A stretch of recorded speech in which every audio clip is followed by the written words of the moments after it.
La reine Elisabeth, en visite au champ de course d'Ascot, le 23 juin 2017. Tim Rook Shutterstock cipa la reine Elisabeth II, le secrétaire d'État américain au commerce ou des proches du Premier ministre canadien Justin Trudeau ont profité de mécanismes sophistiqués d'optimisation fiscale à la limite de la légalité, révèle une enquête internationale menée par le Consortium international des journalistes d'investigation ICIJ et 96 médias partenaires, dont Radio France, l'émission Cache Investigation de France 2 et Le Monde.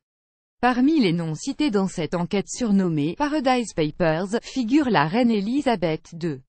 La reine d'Angleterre aurait recours à des paradis fiscaux pour placer argent, et posséderait des intérêts, via plusieurs fonds d'investissement, dans une société qui propose des crédits avec des taux d'intérêt de 99,9%. Cette entreprise Bright House est décriée par plusieurs députés et associations de consommateurs britanniques, ajoute France TV Info.fr. Montage offshore. L'actuel secrétaire américain au commerce, Wilbur Ross, est lui aussi visé.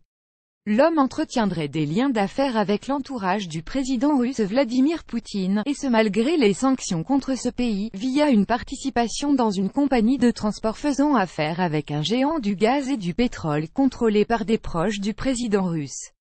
Des proches du Premier ministre canadien, Justin Trudeau, auraient enfin soustrait plusieurs millions d'euros au fisc. Le milliardaire et ami d'enfance du Premier ministre, Stephen Bronfman, serait ainsi impliqué dans de louches montages offshore.